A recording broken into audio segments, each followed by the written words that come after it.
Welcome to today's session, final session of the year. Today we have our very own member, Erica Rivera, who is here to share with us of how she built a six-figure business in 6 months and consistently landing 10 clients per month.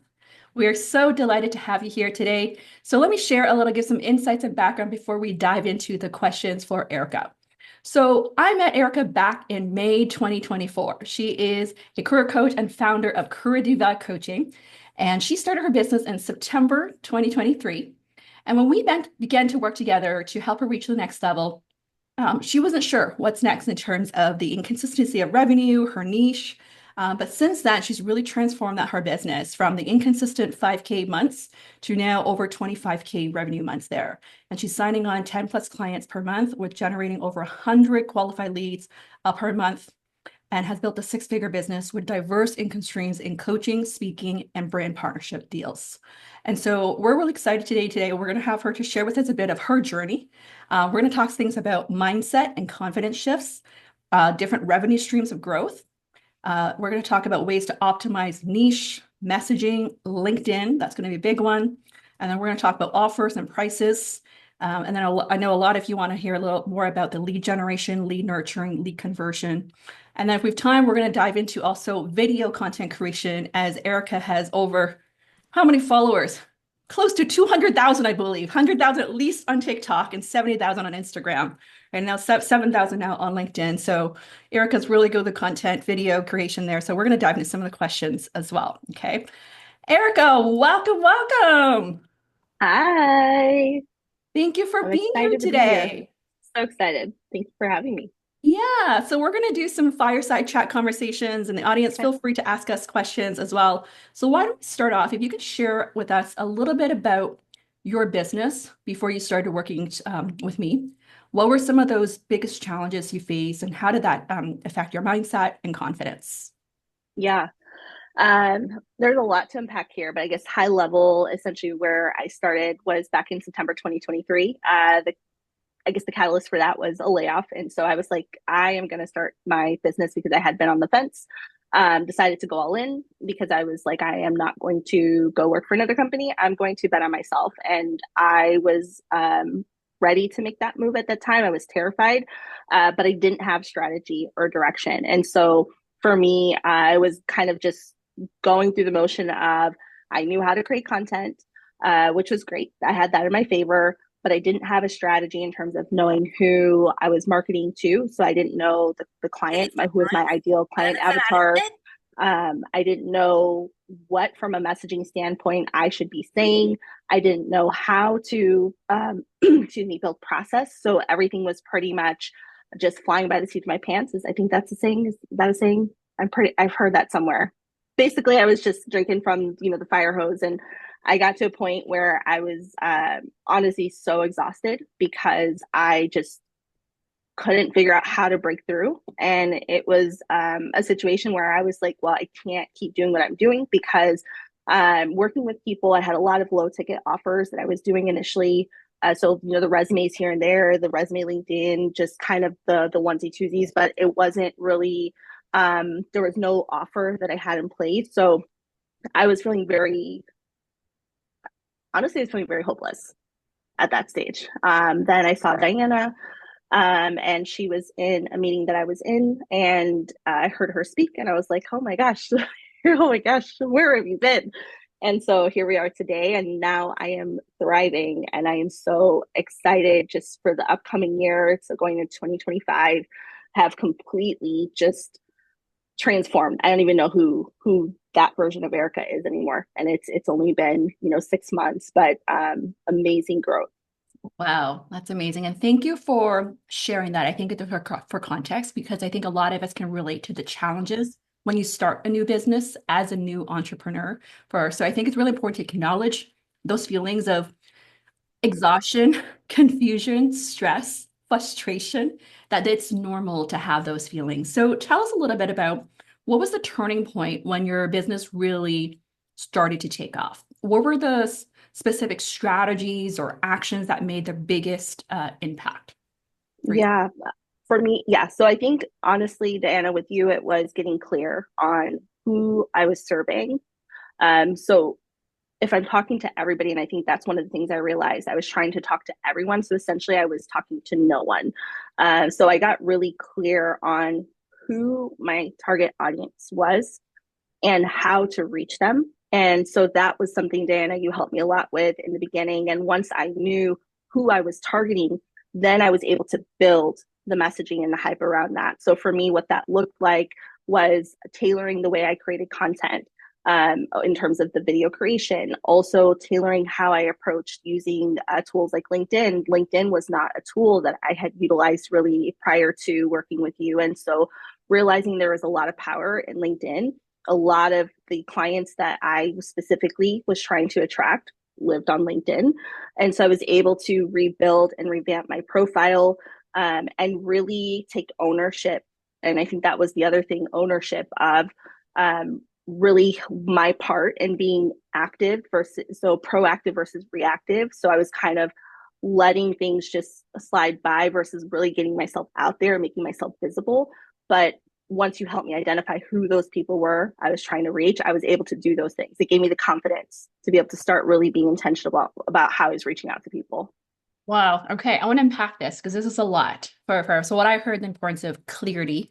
The foundation is really clear to who are you targeting. That's a key piece of the ICA. And then from there Yep. was the clarity. Once we had the ICA is the messaging. Mm-hmm. Number two is the messaging. And then from there, that helped you with optimizing your LinkedIn profile. Mm-hmm.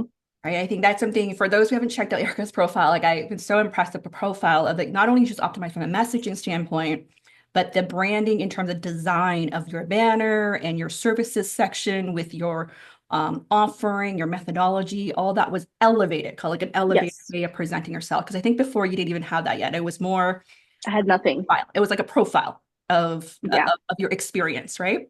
Yeah. I had nothing. Yeah, so you turn it into what I call a marketing profile, like a sales page of your LinkedIn profile Yep. to help with generating leads, which is very, very important. It's different of just having a profile versus having like a marketing type of profile there. And then from there was optimizing your offers and your pricing. Did you increase your price as well with your offers? Absolutely. I actually created an offer. You helped me create an offer. Yep. I didn't even have an offer in place. So for me, it was very, oh, do you want a resume? Do you want a resume in LinkedIn? Oh, yeah, great. We can do that.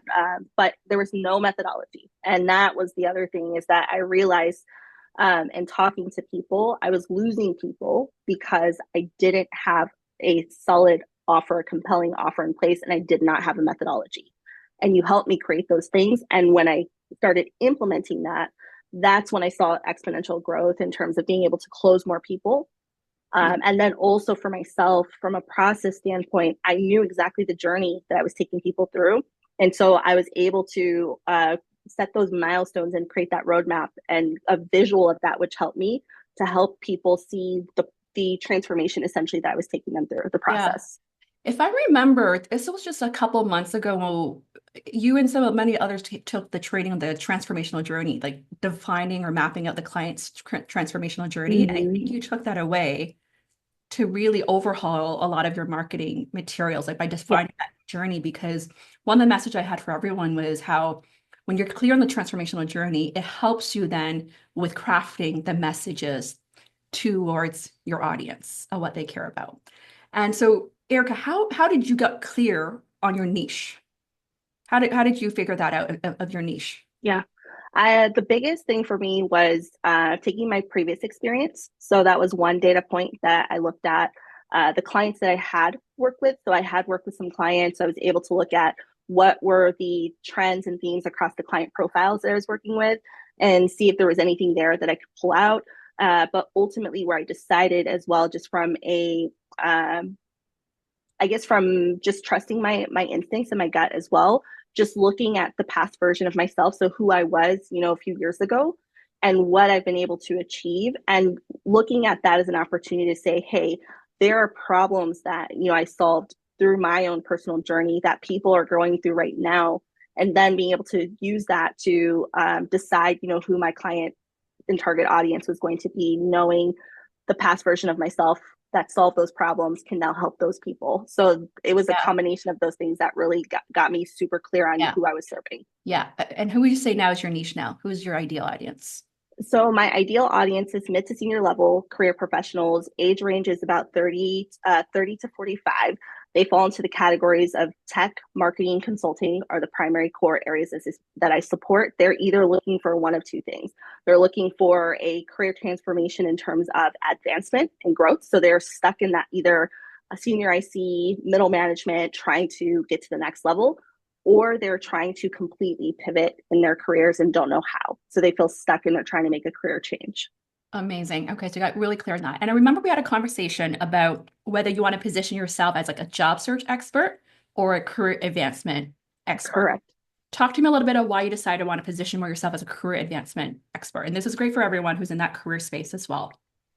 Yeah. The biggest thing was data. I was looking back at the clients I work with. So I did an evaluation. You and I had chatted, and I think I told you about um, things going really well, but still kind of feeling that overwhelm. And so I took a step back to say, okay, where is it that my energy is, off?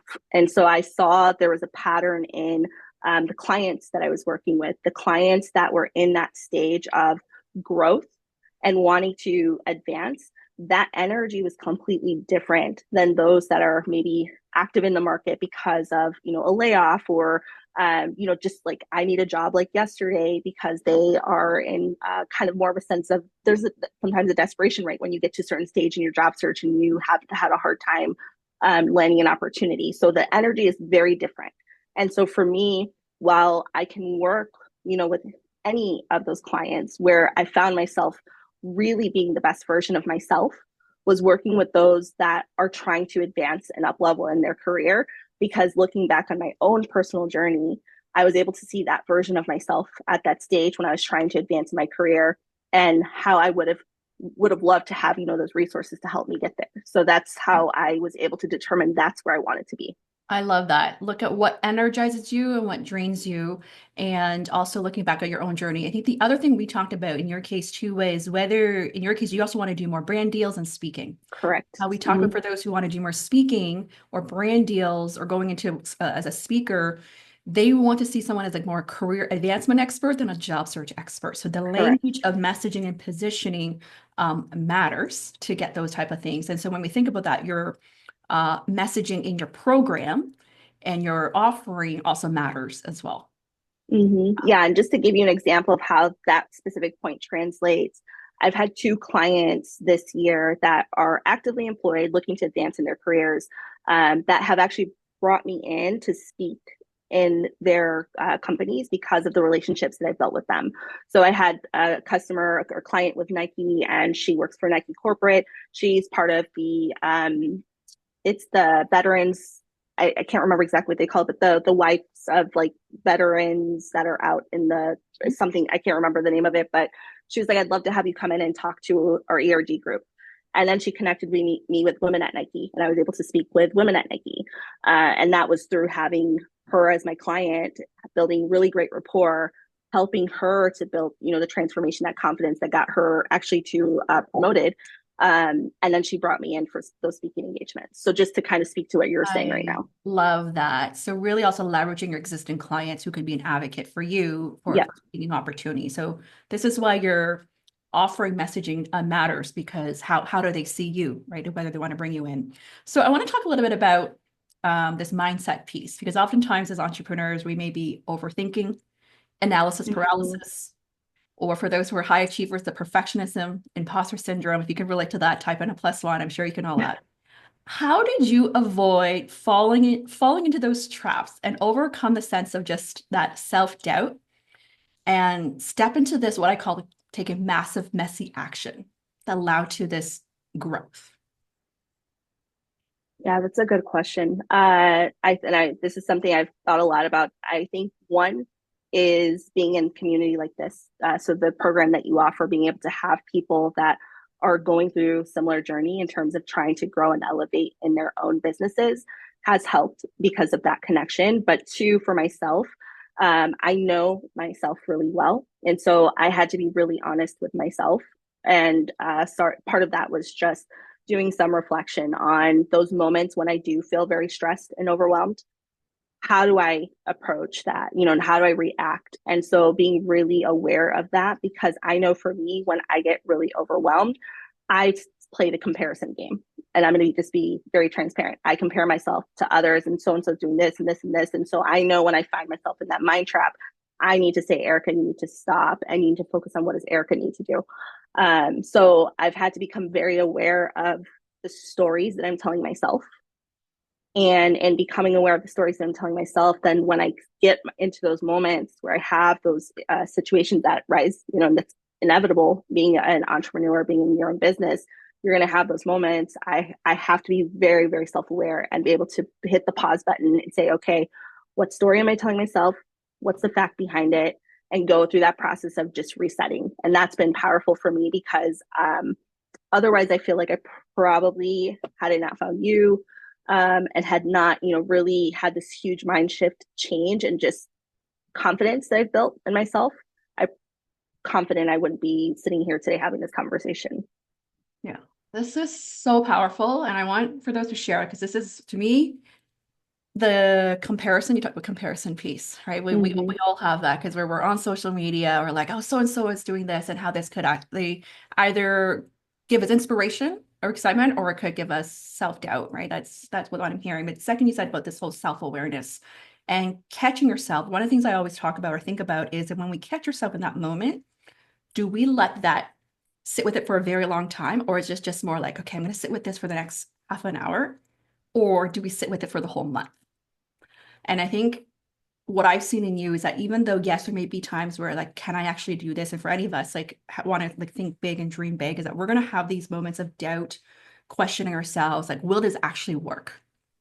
And I think it's so important. You will never know if it's actually work if you don't actually do the work.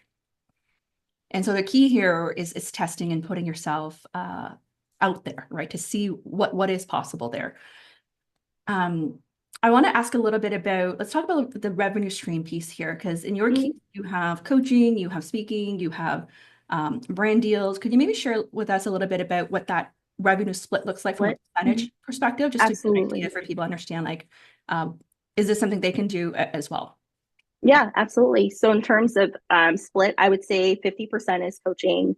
About 35% right now would be brand partnerships and deals that I'm on. And then 15% would be speaking engagements. Okay, good. And before we worked together, have you done brand deals already? Because you had your following on Instagram and TikTok already. Yeah, I had done a couple, but I didn't have a strategy, so it was very inconsistent. But this year, I've been on some really large deals, Yeah. that I had not had in the past. Sure. Yeah, yeah. And would you say that with the brand deals, is it because of the following that you have, or in terms of the niche that you have, or? It's more the niche that I have, and the fact that I think what I believe it is, it's not the following, because I have seen people that don't have massive followings that are very much in that brand partnership space. You have to make yourself visible. That's what I've learned. And so part of being visible is creating content and posting content. And a lot of times there are people that are actively looking, and you don't realize, on LinkedIn, TikTok, Instagram, where they're actively looking for people like us that have something to say in our respective areas of expertise. And it just has to resonate with them. And if it resonates with them, they're going to reach out to you, and make sure you have a way for them to reach out to you.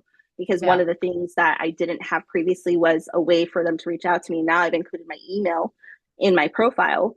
So I get people that will reach out to me about brand partnerships because they came across my content, stumbled across it. They went to my profile. I have an email for them to go ahead and reach out, and I'm letting them know I'm open. And that's where I've seen, some of that growth there. Okay, so make it easy for them to contact you. Let them know that you're also open to this. Yep. Amazing. That's great to hear. I'm curious to also know, what I was going to say is, in terms of, I guess, the leads that are coming in for you now, because you have different platforms, where a majority of your leads coming in from for you? Like, do you have an idea of that split between LinkedIn, TikTok, Instagram? Yeah. So it's probably, to split wise, I would say about I'm getting about half now on LinkedIn. So it's done a shift in the past few months since I've done a free brand and like really optimized my profile, my services page. LinkedIn services page is actually a gold mine that I don't know if people realize, but that's a really great place to get leads. And then I would say probably maybe like 30% Instagram, and then TikTok and maybe Meta, Facebook here and there. So So you know what's interesting is if I look at your total followers, less than 5% of your following are from LinkedIn, but 50% of leads coming from LinkedIn. yep, And so yep. what that tells me, this is like really interesting, right? Small, even though you have a smaller following, but 50%, which tells me that you have higher quality leads coming Mm-hmm. through LinkedIn, despite you Correct. have a much bigger following, 100,000 following on TikTok. Correct. 15% coming through that. Correct. Okay, so that's a very important distinction for just people to understand this split as well. And so actually let's dive into, actually before that, I want to dive into LinkedIn. We're going to go into that because most people are on LinkedIn. What advice Mm-hmm. do you have for people who want to expand their income streams from coaching to also speaking and brand partnerships? Visibility. So talk about it. And if it's like LinkedIn, add that into your headline. If you want to speak, uh, put that you're a speaker. If you want to work with brands, somewhere in your profile, whether it be your about section, put that you're open to brand partnerships. So you let them know that you're open to this on your services. So if you don't have a services page, like that's another place where you can let people know like that you're open for speaking. I've had multiple people reach out for not just public speaking coaching, but for someone to come in and speak. So there's some conversations I'm having there, and that's through LinkedIn services. And what was the question one more time? Sorry, I lost my train of thought. Yeah, I ways was like, I to was on a roll. I lost my train of ways to monetize. But thought. actually, yeah, Yes. ways to monetize. Yeah. Yeah, ways to Yep. monetize differently. Yeah, I think you Yeah. answered that. I'm going to answer a couple, let's look at some audience questions here because it all ties into brand before we go to LinkedIn is what your brand strategy entails and has this been primarily video content or other type of content? Yes. Primarily video content in terms of brand strategy. So one thing I will say on that note is that you want to, or for me at least, I would say, I created a deck, a slide deck, just using Canva, with some of my content that has performed well. And so when I get inquiries, then I can send that out. But I have also on the flip side of that have, and I know we'll get into VA later, but I have part of what my VA does for me is helped me to identify companies and like target stakeholders that I can reach out to try and move the needle as well to get brand partnerships or opportunities for speaking. So that is something that on the proactive outreach that I'm doing. And my VA has taken that on and being able to, I said, hey, here are the companies I'd love to work for, or not work with, I should say, partner with. Help me find some stakeholders at more of the senior level, maybe in the marketing space, because typically these people are going to be tied to like the marketing budgets, especially on the brand side. Also agencies. I have her target agencies as well because agencies a lot of time have contracts with these companies as well. And so that way I have two avenues where I'm doing outreach, but a lot of transparently, a lot of the brand deals that I've gotten have been people finding me, and it's been through video content. Good. So primarily been inbound, but you are doing a proactive strategy right now of business development for brand partnerships, because I know that's part of one thing that you do want to increase in terms of brand partnership revenue for you. Correct. That's a goal for 2025. Yeah. Because I'm like, Okay. if I can get, an $18,000 deal just to create, a handful of videos. And, I did and this is transparently last month, for Deloitte, I did a video and one a minute and some change video. I think it was a minute and 8 seconds, $8,700 for one video. I So always say the money's there. brand deals for a short reel is a much better deal than a 90-minute talk. The money is there, and so if you're willing to step out of your comfort zone, and that's honestly that's been motivation for me to like create more videos and content because I know that if I do, like there's a higher probability people will find me. And the people that I want to attract are people that are making decisions like that where I can have those type of partnerships. Yeah, yeah, yeah. This is a very similar strategy for those who don't know speaking. Essentially, putting together also your brand media kit. Because once you deal with Correct. these companies, they want to see your media kit and they want to get an idea of your audience, of the performance of your content, and the type of content you create. So it's like creating a pitch deck in essence, similar Mm-hmm. to the speaker kit that I've been teaching all of you there. So thank you for sharing that.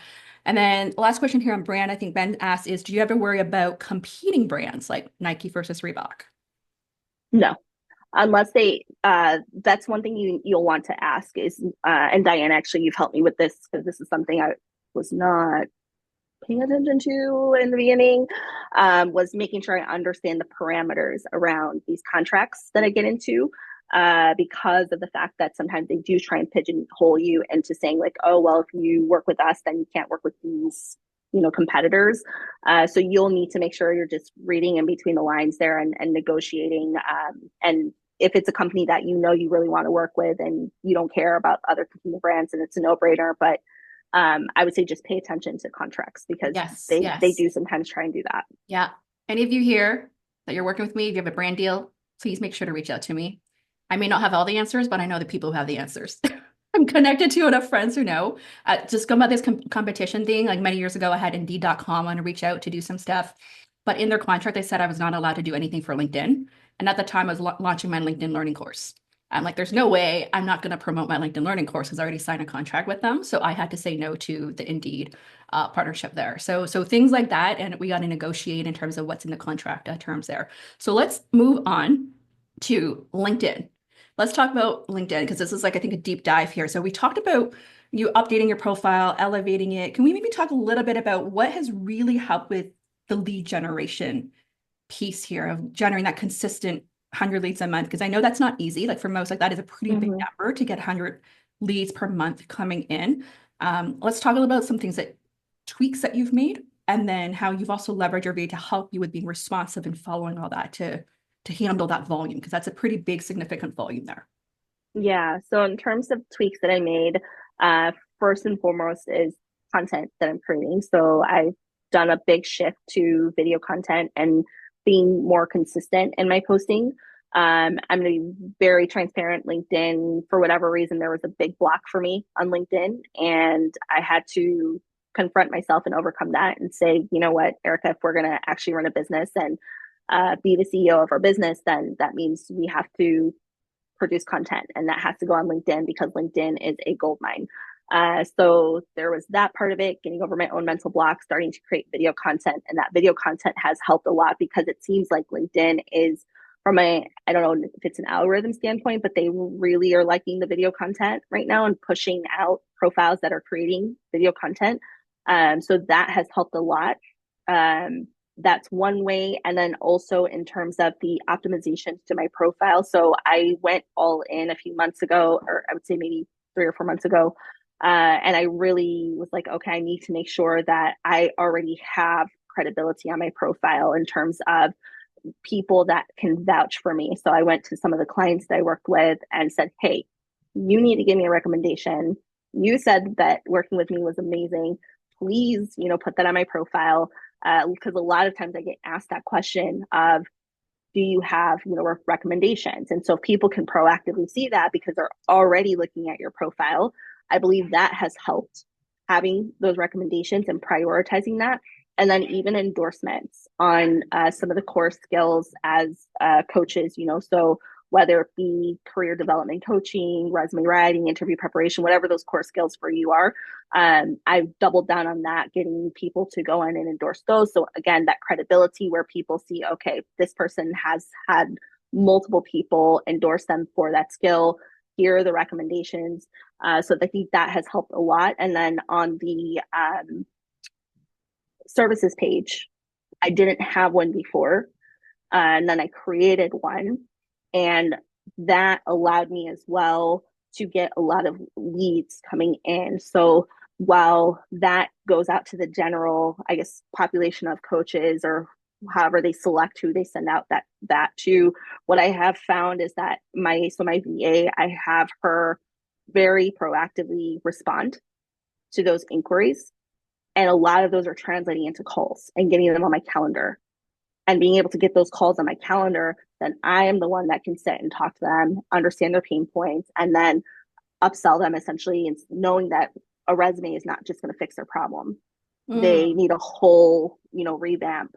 yeah. So I'm able to work with them and understand their pain points to then, kind of sell them into more of an end-to-end coaching service that I know that they need because of where they're at in their journey. Yeah. Is more the leads coming through that channel of the services versus directly DMing you? I would say if I had to split, it's probably like a 60-40 split. So 60 through that channel, services, Okay. inquiries, and then 40% people reaching out directly So on that's pretty LinkedIn high. specifically. That is pretty high. I want to share with everyone this. I'm going to share with everyone your LinkedIn here because I feel like that's like a channel unlock for all of us.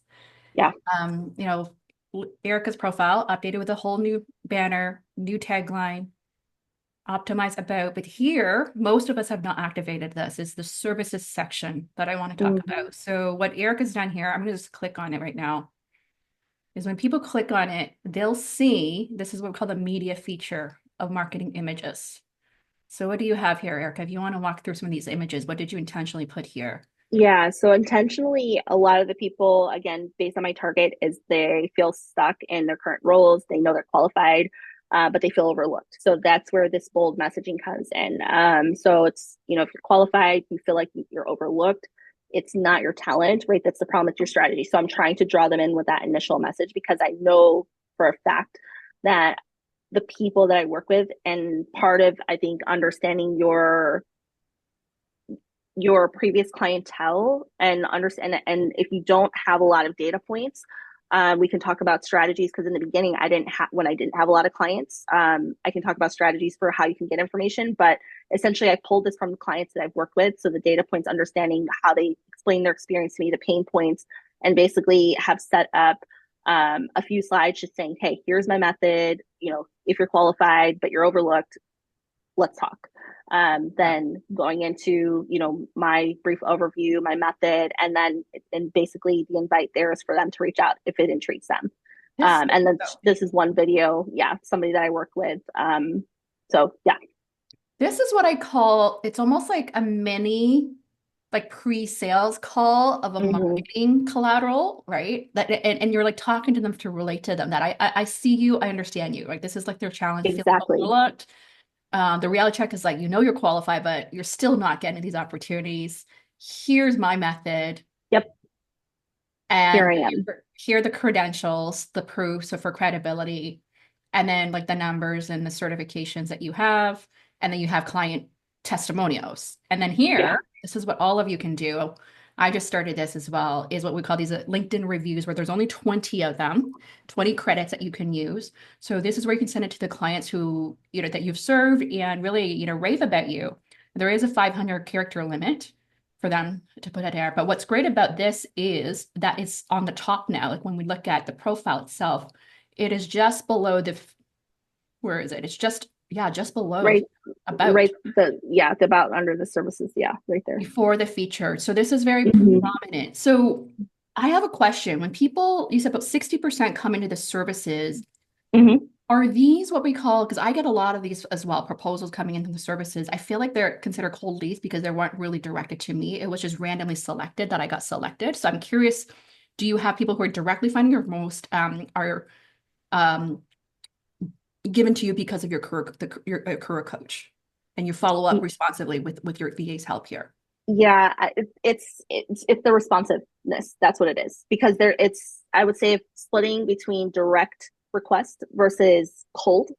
I only get about 20% that are direct requests out of those, 60 that I like, the 60 versus 40%. So only like 20% of the people are direct requests, and then the other are cold. But my VA, every single day, I have her go in and I have her immediately like responding to these people.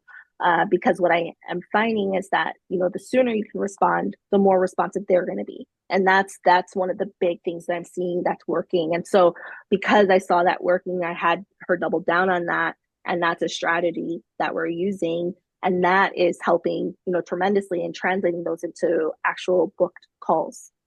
Okay. I'm going to pause here because what I'm hearing is by doing this, you doubled the revenue because 40% comes from the DMs, but the 60% come from the services, and only 20% are really directly inquiring, and that Mm-hmm. 80% is like cold. And because you Mm-hmm. have a VA proactively responding, they're more likely to respond back to you there. And I think this is a really great strategy because I have seen LinkedIn has definitely doubled down if you have the keyword career coach as an example in there, because I've got someone reach out to me as well, is because they're with the job market right now, that they are also pushing out career coaches to job seekers. Mm-hmm. And so job seekers who are searching a career coach and they fill out this services form, they may not know which career coach to go with. They're just filling it out and it gets blasted out to a bunch of career coaches. So the fastest person who responds to follow up, which ties into what Victoria was talking last week about this lead nurturing, which we're going to move into. If you're nurturing them, talking to them naturally, they're going to move into your pipeline of having more the sales conversations or the qualification conversations there, right? Actually, so when we walk through that, now so do that, to go into your pipeline, you go in, you got your VA responding. How does that work? Like in terms of lead nurturing Yeah. strategy?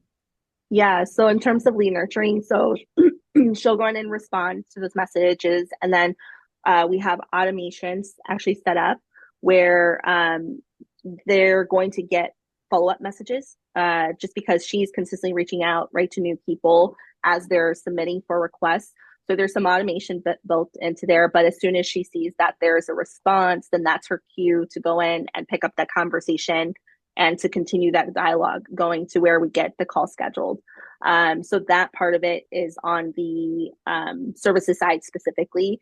And then for people that are inquiring, directly for reaching out to me directly via DM, she's just engaging with them, and getting them into conversation.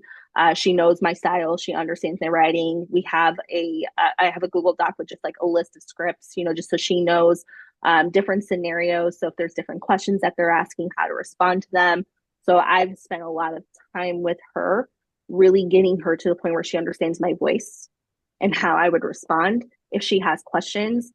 She and I have a Slack channel set up essentially where if she has a question, then she can just let me know, put into the Slack saying, hey, there's one that I don't know here. Can you help me out with this one? So that's the methodology that we have in terms of like how we approach it.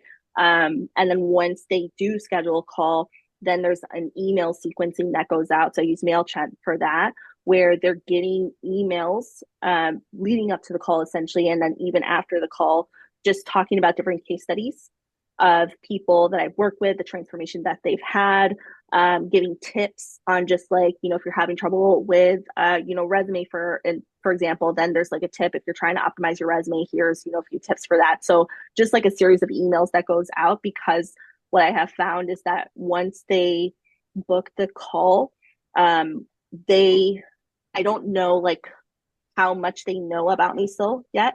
So I want to get them like warmed up, to me. So that's an easy way that I've seen to do that is through sending out those emails so they can see, oh, other people have worked with her. Here's what they have to say. And then sometimes I'll have people respond to those emails, that go out. But that's how we've been operating in terms of the cold outreach, like getting them engaged. And then once they do book, the continued sequence of emails going out. Wow, lots to unpack here. Do you think you can do this without your VA's help at this volume now? Not at this volume, no. Yeah. So what I'm hearing, this is very, very fascinating because essentially you hired an additional person to help you out and you're being proactive in your methodology. You've identified opportunities where essentially to accelerate or double the amount of your growth, like triple now, like Mm-hmm. growth.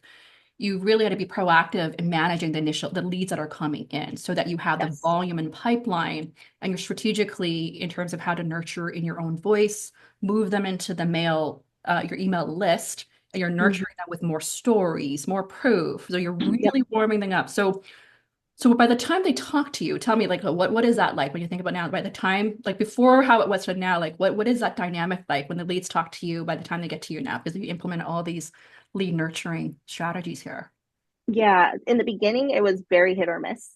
It was, I would say probably majority of the people didn't necessarily know what to expect in having a conversation with me. So it took more time for me to kind of get them to warm up to me because you can't just jump right in and say, hey, here's what I offer.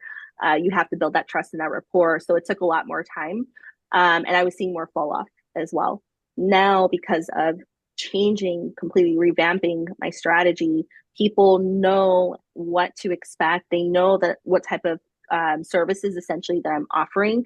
They know that there's other people that have been through the process. So some of those maybe questions that may come up or hesitations that they might have, I'm already proactively addressing that through that nurture sequence.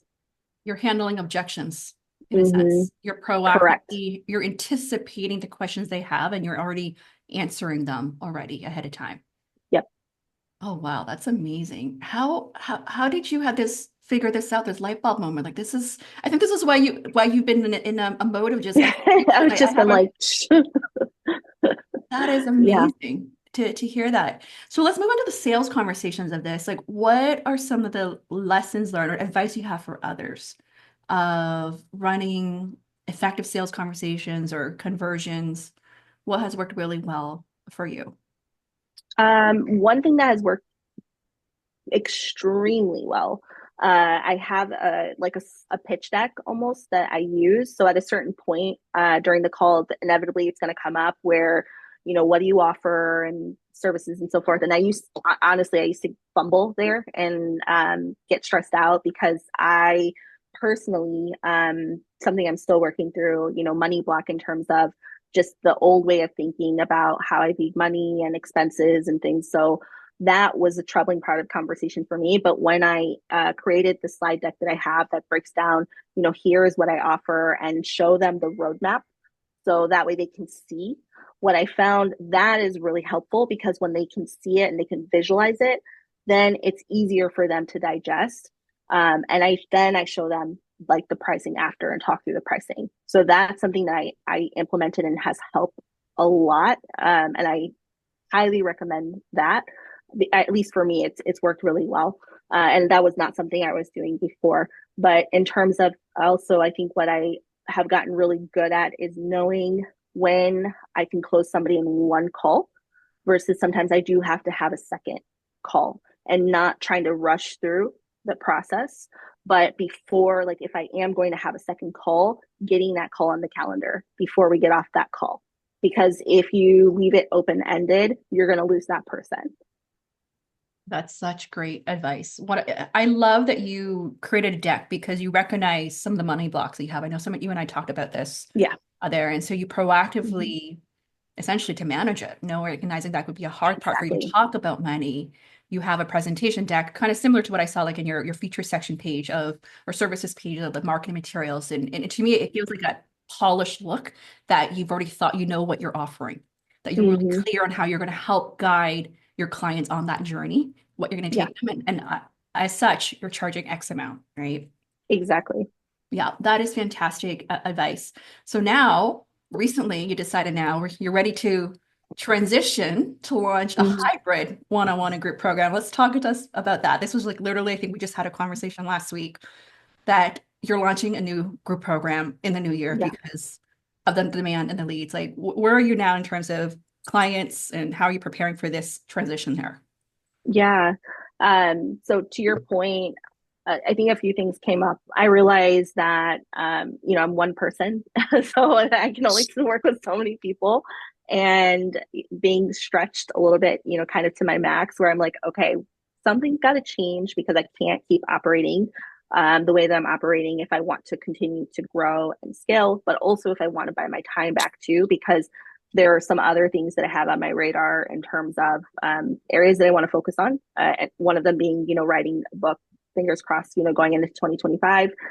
So it's like, okay, I need to pivot. And we had talked about the group method and creating that program. And I was resistant to that at first, again, very transparently, because I'm like, well, if I'm not giving them that individualized one-on-one time, then people are not going to see as much value. It's gonna.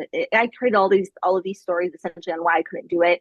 But now challenging that belief and seeing that, well, others are doing it, right? So if others are doing it, then I can do that. I just have to get out of my own way and just do it. And so now, very much going into a group model, I've already started moving some of my one-on-one clients into group weekly meetings where I have an office hour that they can attend. So just kind of like getting, kind of like just I don't know, riding the train. Like, what is the I know what saying. I'm not really good with sayings, but basically, I'm just trying to like test the waters, dip my toes in the water, and get ready for the big launch. I have a wait list that I've created where I have people that are interested. So I did some like beta A/B testing where I was like, okay, let me see how many people are actually interested in this. And so I've gotten actually a really good response rate on people saying that they would love to be part of a group program. And so with that, now going into the new year, launching fully the first group cohort, which is going to be on January 20th, will be the launch date. And the goal of that program is to take people through a 12-week process. Each week, we have weekly group sessions, and then there is going to be opportunities where I do actually have a another coach in my network. So having additional support where if people want to, hop into an additional office hour, having Slack channel support. So like there's going to be a lot of support there and being able to sell that as like the value out of that program. Wow, that is amazing. That's amazing. So what I'm hearing, I think this is so important for everyone to unpack here is you don't necessarily need to jump right into the group right away. Like in your case right now, essentially you've hit capacity. Like we worked Yeah. out even look at your capacity. Like I have this capacity planning worksheet is based on your current volume and the current work hours and your availability. You've hit the point, essentially the max here. So it's either people have to wait for you or they're going to go to someone else, or you're going Yep. to create a model that will allow you to serve more people and make a greater impact. So that is fantastic to hear. And I love that you're also what I'm hearing is testing. Like you've got a wait list, creating the hype already, creating the buzz, right? That, coming soon, and you're testing it out with your current clients. You have enough people to test it out to get that feedback to fine tune. So I think that's great. This is a very important lesson that you don't have to create the entire program to market and sell. It's very, very important. Like for those who are newer here, like starting their business, just got going back to analysis paralysis. I need to figure out everything. Yes, it's important to have like your overall who are you targeting, the niche and problems, but from a program development, you want to have that main offer, which is you've already been doing from a one-on-one. So for you, it's more like also like tweaking it to a group hybrid model there and how you're going to also sell the value of group coaching, right? Sometimes people may have the perception of how you're running the group. And so learning how to handle those type of objections there. Yep, absolutely. And to your point on not having to have it all figured out, oh, everything that I've done these past 6 months that have transformed what I do and how I operate and my income, everything about my life is I haven't I did not have it all figured out. I still don't have it all figured out, but I'm choosing to take action and seeing what is working. I'm going in, yes, with a general plan and idea and saying, okay, we're going to go for it. And then if I need to pivot, I pivot. And that's, part of the learning. And I really try to be really intentional about like, there isn't any fails. It's learnings. Like, if something doesn't work, you didn't fail at it. Like, what can you learn from that? And how can you make a change and pivot so that way you can test something different that will hopefully go more according in line with what you maybe were initially planning or the vision that you had. But everything is very much a learning, and that mindset shift for me has helped because it's made it easier for me to just take inspired action versus thinking I have to have it all figured out. Like the videos, I thought I had to create all these videos and for the group program, and now I'm like, no, I don't. I'm going to go into that, and so made a decision.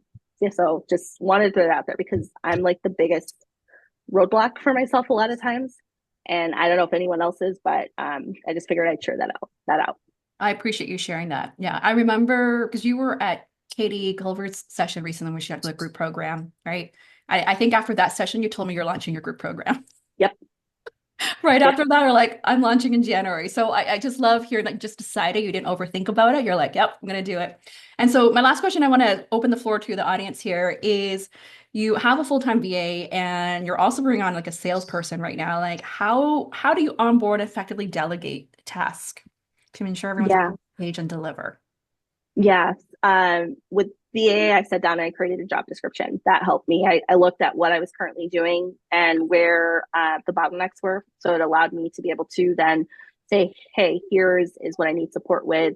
And then in terms of onboarding, what I have done is I have been creating like Loom videos and tracking and documenting certain parts of my process. So when, like for example, when she came on CAFID, then I was able to say, hey, here, is kind of a list of the tasks that I am looking for you to do.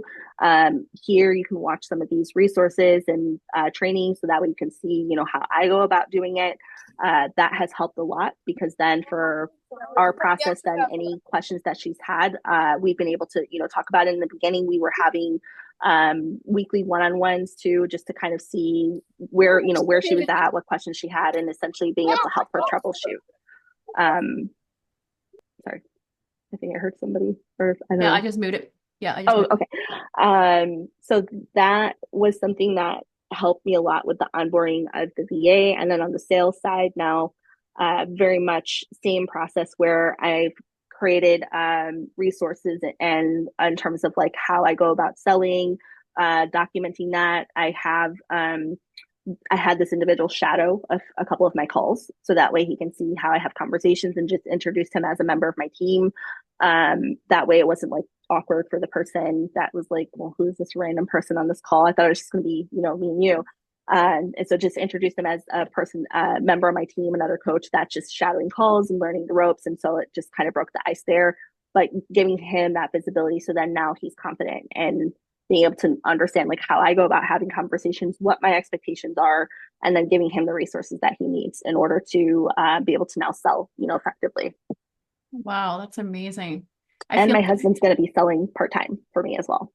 So yeah, you got your husband on board, yeah, right? Your business has grown yes, to the point now, like, yeah, hey, I'm in. I'm supporting you. I'm going to sell yes. for you.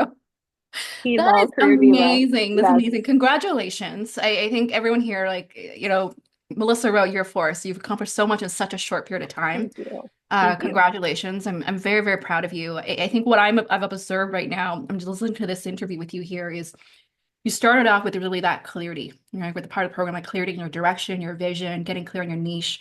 And then you went into the whole marketing, optimizing your profile, optimizing your offer and messages.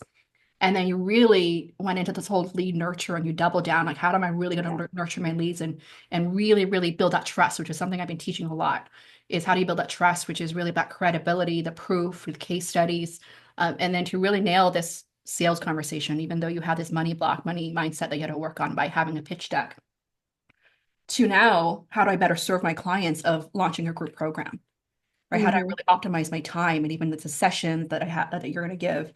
Now you're really stepping what I call a CEO mindset. You're stepping into a CEO mindset of hiring a VA, having a Yeah, salesperson, really thinking of the systems and process. Like you're really preparing this next level of scale and growth, which is amazing, right? To see that transformation in the last 6 months, I can tell the way you're thinking now, like you're really thinking from a business perspective, not just being a coach on how to get my client results, but hey, how am I going to manage my business? How am I yeah, going to get people to help me out? How am I going to document all these steps and processes? How do I want people to represent my company? How do I bring on more other coaches on board to support me there? So thank you for sharing that because I feel like you really walked through this in-demand coach methodology as I listened to this whole interview with you today. Like you really went through that step by step. I don't know if you see it because I see it now, like how yeah. you really evolved the last 6, 7 months with you. And I think the key thing here, going back to, is it is taking massive action. You're always going to have fear no matter what, the uncertainty. But I think the believe in yourself and recognizing those gaps that you have, that you're just going to do it and see what unfolds from it. Yep. And giving yourself space too. I have carved out 2 days a week where I focus on just deep work, creative thinking. Yes. And I was terrified to do that at first because I thought that that was going to hinder me from being able to grow and scale. Because I'm like, well, if I'm not having as many calls and I'm blocking off these days for deep work, well, that's going to translate into my money. What I saw was the opposite by giving myself the space to have deep work days, to be able to just brainstorm, to, create videos Wow. and content and things like that helped me so much because I was not spread so thin, trying to work on fumes, because that, I mean, essentially when you're coaching and you're working with people, that's tapping into, at least for me, I'm introverted by nature. It's tapping into a lot of my energy. So I had to recognize that and create the space that I needed so I could continue to develop. You're speaking my language that I teach all of us. Prioritizing yourself, the self-care, the time for yourself, time for working on your business instead of being in your business. Mm-hmm. But you can really have that deep thinking time. You block it off. That's sacred for you. That is amazing. That is amazing. That's how you're really going to scale and grow here. So amazing, amazing. Okay. Oh, I'm going to open the floor to questions. I've asked my questions here. We can talk about videos as well, but I want to listen to hear the audience, what questions you have for Erica. Mina said, Erica, you had me at the title of your session, and I knew I had to be here today. Thank you so much for everything you have shared. It has been tremendously inspiring and motivational for me. You did it, and you're continuing to crush it. I too am my biggest Thank you. roadblock, and I too need to get in my own way. Your insights around mindsets were my biggest takeaway. That's Thank amazing. you. Amazing. That is, Mina's we starting got out. this. I'm glad Mina came. Mina's starting out right now, looking to pivot, leave entrepreneurship to launch her new business in the new year. That's amazing. Yeah. Don't mean a goat. Amazing. Who has questions, insights, thoughts? Victoria? So my audio good? Yes. Okay, cool. Decided to sit outside with this lovely day, so I had to make sure to get some good audio going. Oh my gosh, I'm just blown away, Erica. You're just such a force. We see each other a lot on LinkedIn, but we don't always get to like connect like this. So I'm really glad Yeah. that like there was alignment that I could sit here and I could learn from you and I could see what's up. I know that you've been working so hard, so it's so great that I can listen and learn from your story. Oh my gosh, there's so many questions I could ask you. I think one thing I noticed in your profile is the branding piece, and I'm curious, like, how did you go about in getting that elevated branding, like the beautiful graphics and just really, it's like when I open your profile, it feels like a magazine versus Mm-hmm. Canva. Mm-hmm. And how did you get to that point? Are you also a graphic designer? No, no. Thank goodness for Fiverr. Fiverr and finding a great graphic designer, because no, not me. But like, yeah, I was really clear on the vision, and that's what it was. And I said, this is what I want. This is the feel that I want to give. I want to be bold in your face. I want it, people to feel the power. And that's what was built, that was created. So yeah, it Well, wasn't me. I draw clear. stick people. I love it, but you know what? You're right, Victoria. I felt that too. Like it's an elevated, bold, catchy, and I think that described the word that you want to describe, like bold, right, Victor, Erica? That you Hmm. wanted that, and your designer helped you that with that. I actually have a question because I remember your design or your brand shifted too. I remember it was like you had the Hmm. propel method, and then Yep. it shifted. What made that shift for you? Was it the audience, or what was it for you? Yeah, it didn't feel authentic. It felt, and this was going back to comparison. I was comparing myself to other people and creating this persona based on what I was seeing other people doing, instead of saying, what does Erica want to do? And who am I, being authentically me? And that's what shifted, is that I was tired of trying to be someone else, other people. And I did a lot of comparing. And that's where I had to get really real with myself and say, stop.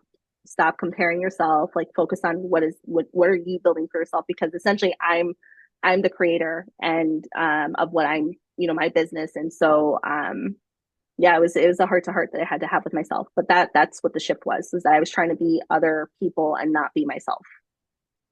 I don't know if you see these hearts right now. Hattie is giving these heart emojis.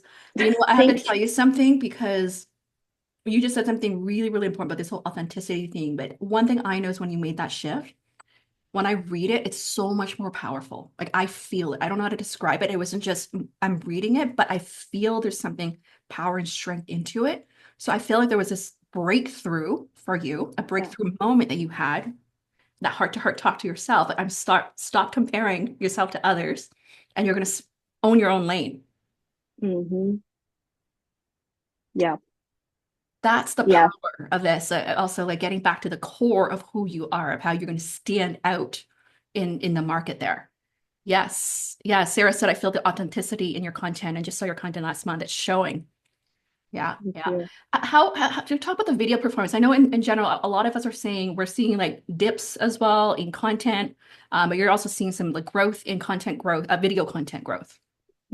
I'm very much seeing growth in my video content. And I am finding what is working for me based on, I think, going back to my voice, my and just thinking about myself. The previous version of it myself is very like, I want to understand the why.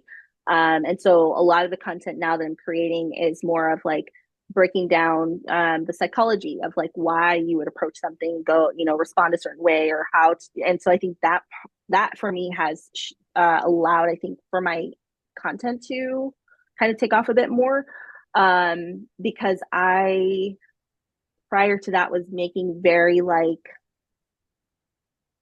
safe content. Again, back to the box that I put myself in.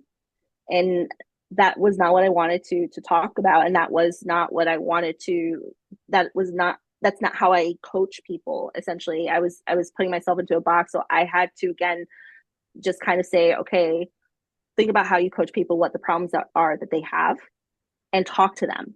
And a lot of the people that I work with, and even myself, thinking back to who my previous version of myself, is the why is really important to them. And so really being able to take that and build that into content has been, I think, for me, what has helped me grow, because even in the past, I would say month, I think I had a video that had like 400 and something thousand views on LinkedIn. Mhm. Yeah, yeah. You know, I have to so yeah. say, when I think even just owning your story, sharing your story really Mm-hmm. connected to me. Like when I read your story, your upbringing, Yeah. it just gave me learn more about you, who you truly are, and your character as a person. I think that's what makes stand out. Like, your buyers are also buying you at the end of the day, not just a transformation. Like, who am I working with? Mm-hmm. What are their core values? What do they stand for? Like that's the relatability of factor there. And I think that's when I encourage you to continue to share that story because people can relate to that, or those who, because you made a big pivot in your career to move Mm-hmm. into tech before. And so those who want to make that significant pivot in their career, that can relate to that and feel like you can help them there. We have a Yeah. question from one of our guests here, Dolores. Welcome, welcome. Yeah, thank you so much. Apologies, I got the time wrong. I missed the first part. I wish I'd listened the whole story because whatever I heard seems amazing. Thank you, Erica.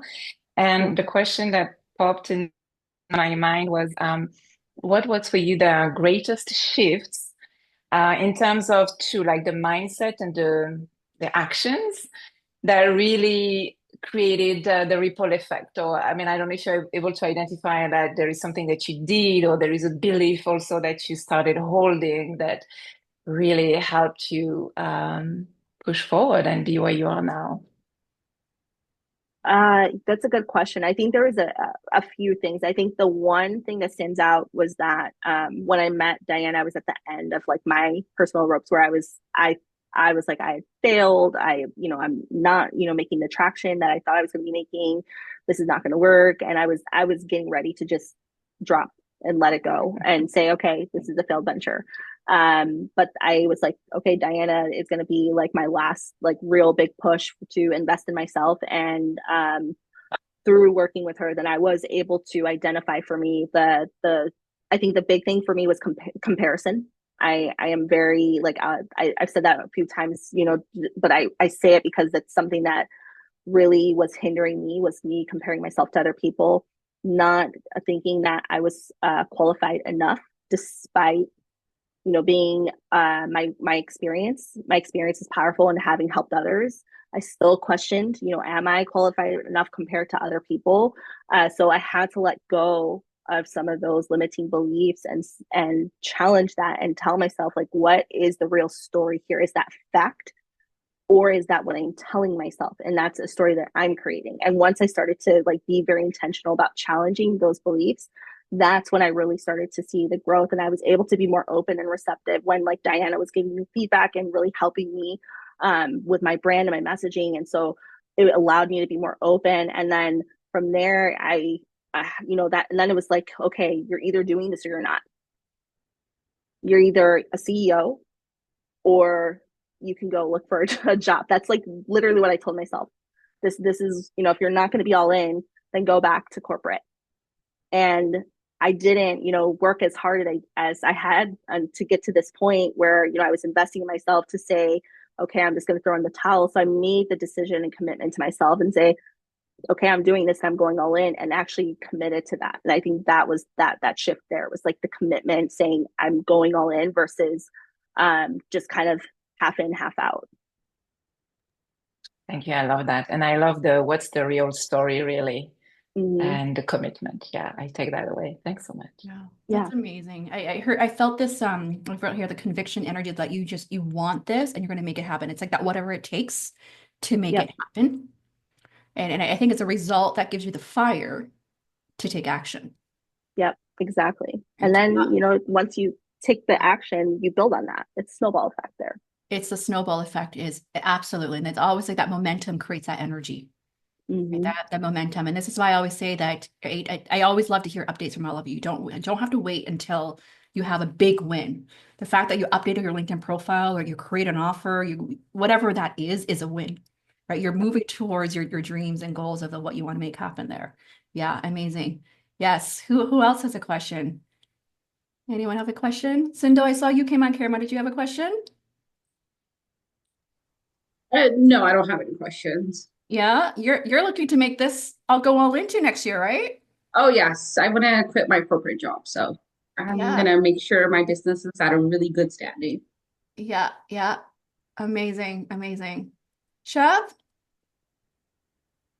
I don't think I have questions. Like I just know I have to do it. Like I just know I have to do the work. Like she was so thorough, Erica. You were so thorough and so transparent with us today and fired me up. And I know that you've put in so much effort and I recognize that there are still gaps in my process and my how I show up every day. And you've just inspired me to do it. Like do the damn thing.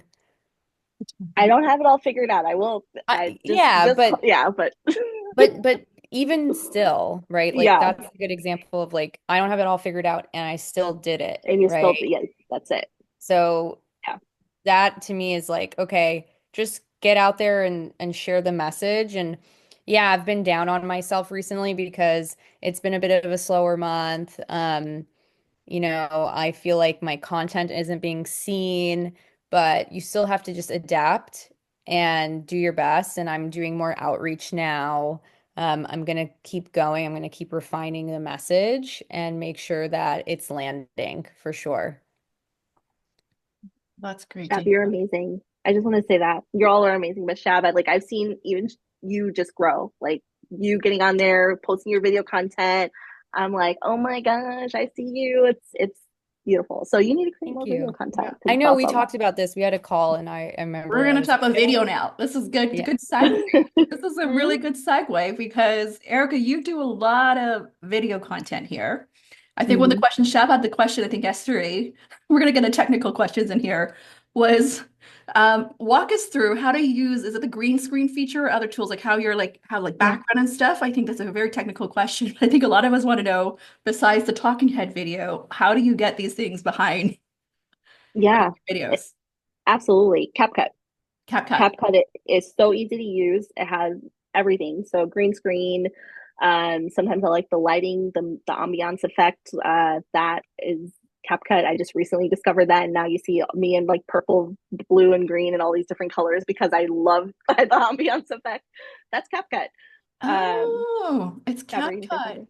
Yeah. Okay, that's good to know. What about, is that the same when you're showing background like of a news article or resume? Is that CapCut as well? Yep. Yeah. So you take what I do is I will take screenshots. So like I am always looking for content ideas. And so a lot of times it's like, LinkedIn, I'm paying attention to conversations people are having. Reddit is a really great place because people spill all the tea on Reddit. So I can see some of the topics that come up and pain points that people are having. Then news, like a lot of times people want the latest tea on like, hey, what's going on in the market. So I'm always paying attention to different news outlets to see what's happening in terms of what they're talking about in terms of careers and just sometimes it's just a matter of like company updates. And so I will screenshot pieces of the article. So I do it as I used to do it as like a video records, but that was terrible. So now I just screenshot each kind of like section, and then I will go into CapCut and then essentially pull up the green screen, because you can pull up just the picture. And so I'll say what I have to say, and in the first frame, then I switch the picture to the next section I want to talk about that, blah blah blah. Go to the next, and then I'll go in and I do my edits on the video, adding captions and arrows and whatever else I need to add in. Yeah. Do you have a process you follow with content creation in terms of, do you do like batch content creation? What's the whole process for how you go about planning your That's content? yeah. I don't do batch creation, which it's a goal for 2025. It would make my life a lot easier if I did batch creation, but I haven't gotten there yet. I'm more of an inspired action person. I'm inspired and I create the content. And so what I do well is that I will gather a bunch of ideas, and then I do put that I use like my Apple phone, and I keep notes. And so I have it organized to where there's certain topics. And if there's a link of, an article that I see that I'm really interested in talking about, or a link on a Reddit thread or something where I'm like, oh, this would be an interesting topic, to create a video on. So I organize that way, and I do it by month. So month over month, I know the topics that or content essentially I'm going to be creating. When that actually happens is the question mark, because it's more of when, and that's where the deep work days now help me, because then I can create on Tuesdays and Fridays, where I didn't have that before, but now I do. And then sometimes I feel more inspired and motivated to create content than other days. And some days it's just like, this is shit. This is crap. And I don't have any inspiration at all. So yeah. I love that. I love that realness. I've done a lot of inspirational content as well. And now, because of the past year, having done like a lot of nano courses, which I'll talk about batch content creation in the new year, but part of my method is I like to think of core course topic. I think of a core topic that people care about. And then from there, I brainstorm 10 topics, subtopics for that main course topic. And then I map out like a script for it, like under a 1 to 2 minute. You don't have to script it. Sometimes I don't script it either, but at least I have like my key messages, my hook statement. And then I use, if I went with the script, I upload it to teleprompter app, all in one document. So then I can record less than an hour, like 12 videos at a time, get that done, and I send it to my video editor to edit. So that's like one way to do it from a batch content creation of these like tips content. Or I've also done, when I was like on holidays, I would record like 50 quotes in 20 minutes. So I would come up with 50 quotes relevant to my market and record it, and then get my VA to help with splitting up that content. So that's another way to batch create, to have the different types of video content there. Erica, what you maybe talk, because you've grown on Instagram and TikTok. Maybe can you share with that for those who may haven't started yet? What's your perspective on this? Like, do you think it's worth trying to build there, or really focus on LinkedIn? Like, what are your thoughts? Because LinkedIn was like your third social media platform for you. Yeah, I do think I would say if I had to choose between Instagram and TikTok, I would prioritize Instagram, because of there's more engagement there. And TikTok, it's more it's kind of hit or miss, essentially, where if you're going to get people that really buy in, it's great for there was a point where I was like selling templates, for example. That was really good on TikTok, because I got a lot of my sales from templates that I was selling. But I would say Instagram would be where I personally would recommend. And I do think in terms of content creation, so I've done a lot of studying on like what works for people on those platforms. And what I'm seeing is a combination of the educational content, viral content. So and that's part of where why I talk about certain news topics, for example, because I know I'm going to get more engagement there, because if they see something from Business Insider and this topic, they're going to be hooked. That's a visual hook for them, and it's going to engage them. And then I just have to do my job in terms of making sure I'm staying in, keeping them engaged in whatever that topic is.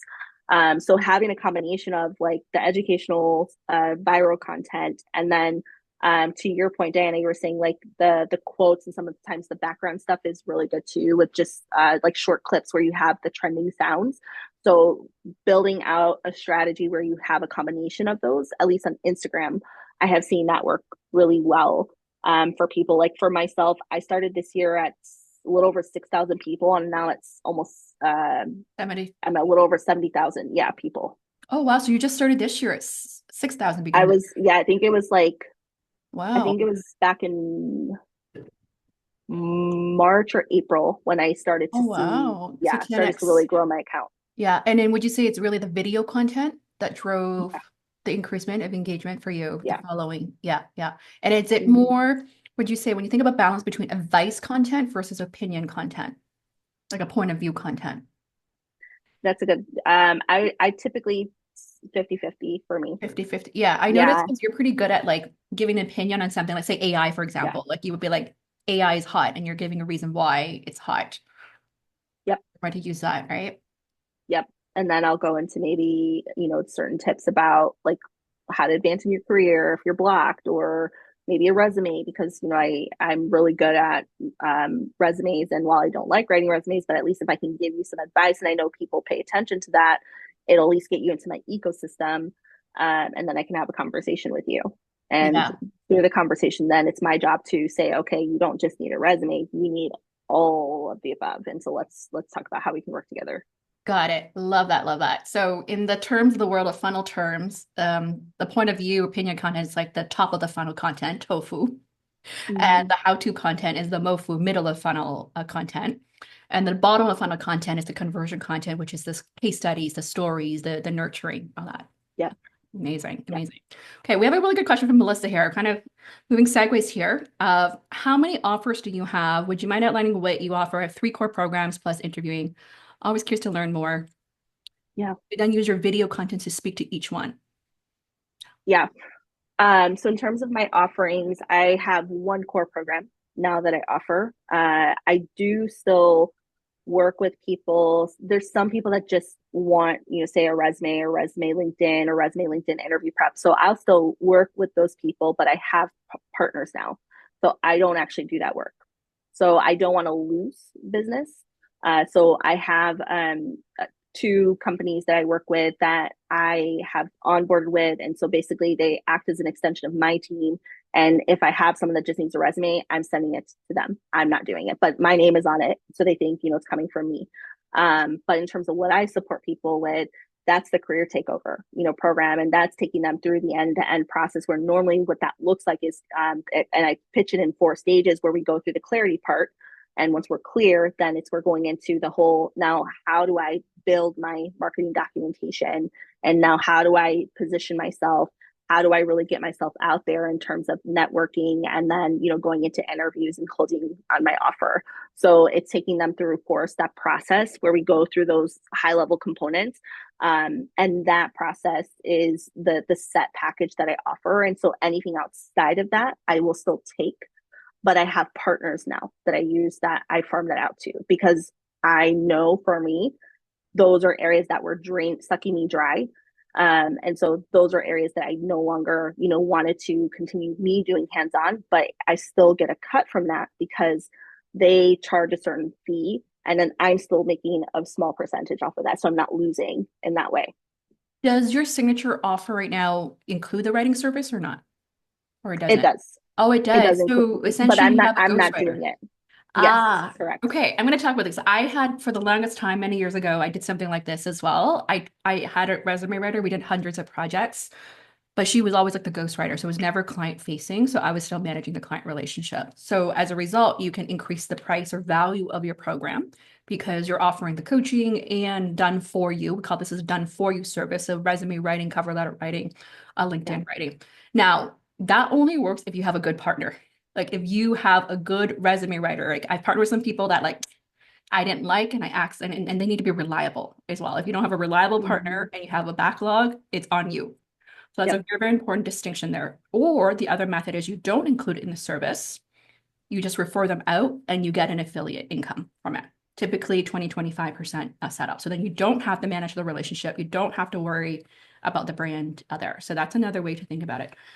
Could you share, because I know there's a few people here, is that in that transition to signature program, how many offers did you have before? Because I think we talked about this. You had quite a few offers in the before. I had all the offers before. Honestly, I didn't even have A it program. was like Piecemeal, It and was like, piecemeal offers. oh, you need this, cool, let me build out an offer for you. You need this, so it was very like ad hoc, like on, like when I say I was on the edge of my seat, just barely winging it. It was rough. It What was was your rough. price? Can we where it was before and where is it now? Good, because so for Yes. inspiration for those to see like what's possible, I think that has really changed for you now. Yeah, so where I started, so I was going from making like $115 like a resume, and I was doing like $400 per resume LinkedIn. I upped my pricing to I can't remember what the middle price point is, but now it's automatically $489 for resume. That's non-negotiable, and then it is $899 if you want to do resume LinkedIn. That's where I farm that out. And then for me, where I do the end-to-end coaching, so I didn't have a set price point, and so Diana, you helped me with that. So depending on the stage that person is at, it's going to be 3,500 to 4,500 per person. 35 to 40, yeah. Did you say 48? 45, 35 That's to good. 45. 35 to 45. And then is your group program going to be around that similar price point? Correct. Yeah. Yep. Like And then if free they at want to return. work with me one-on-one, yeah. And then I gonna do a higher tier. Like if they want to work with me one-on-one, then that price point is going to, instead of the 4,500, then it's going to be closer to like a $7,000 price point if they want to strictly work with me. Okay, so this is very important for those, a lot of you who are just starting out, is you went from a la carte service, right? A few $100s here and there, piecemeal. When you do the math, like if I do the math with you, like you're going to need a lot of leads or a lot of conversions to get to your six-figure business. In this case now, 35 to 4,500, let's say 4,000, right? To get to the six-figure business, 100K is about what, 25 clients? Is that the right math? Yeah, 25 clients a year to get to the six-figure business. So that's on average 2 clients a month to land. Yep. And so when I say to close 2 clients and you 10x that, which is like the number of leads or calls that you should be having to help with conversions, about 20 to get that to 2, right? That is more manageable. And then that way, then you service your clients at a much more higher level, right? It's less transactional, but more transformational focus of what you can do for them. And so this really changes the way you think about, from a pricing standpoint, it's also a service standpoint. It's not just about the price, but it's like, how are you upping your game from a service delivery standpoint that makes it valuable for your clients? And that as a result, that also makes it easier for you to sell, because they're not like, oh, like a resume costs this, a LinkedIn's going to cost this, a cover letter. Now it's like that end-to-end, you're selling an end-to-end service now, right? Which most would want that support, right? When that from a transformation standpoint, like one thing I talked about last couple of weeks ago is most people buy a transformational offer than an improvement offer. And the difference between that is a transformational offer has a bigger impact, a bigger pain. They're more likely to invest in a coach with a transformational type of offer than an improvement offer. So an improvement offer could be like updating that resume or cover letter or LinkedIn profile. That's an improvement, but doesn't necessarily change everything. Right, so those are more transactional offers there. That's the difference. Okay, good. Anything else before we wrap up? Thank you for sharing that. Thank you for that question, Melissa. Was that helpful? As you think through this, yeah, as you think through also your signature offer, I'm excited to talk to you about it as well. So you're elevating, because you also made a change in your offer and pricing as well too. Oh yeah, I mean, this has been absolutely tremendous, Erica. I know you and I talked initially, and I mean, I will just say, Diana, since you and I have been talking, and a lot of what Erica has talked about, the clarity and the niche and the offers, you've been working with me on this. And I know we're still early in our adventure, but it's already paying dividends. So, Erica, you know what? I'm going to be so focused over the break because you've given me so many amazing things to action. I can't thank you both enough. This has been really a tremendous session. This was the session we needed to wrap up the year, right? Like pumping you all up. I'm so glad Erica said yes, because I was like, my intuition was like, I'm going to see if I can get you before the year end, because I feel like you're really going to inspire everyone to what's possible. Like Erica, like 6 months, like 6 months can literally be transformational, life-changing.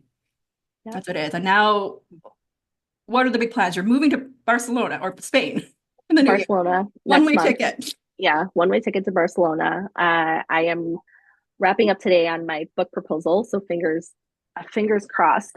Going into the new year, I'll be writing a book. I got reached out to by an editor through finding my Instagram, my content. Wow.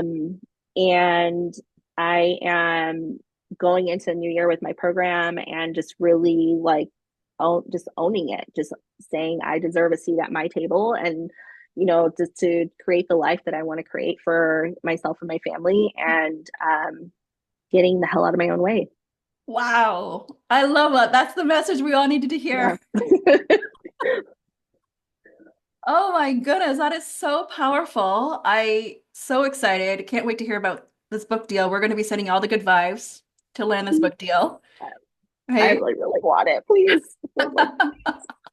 That is so, so amazing. And I just want to thank all of you for being here today. I want to let you all know that I really believe in you. You all have amazing gifts and talents and expertise.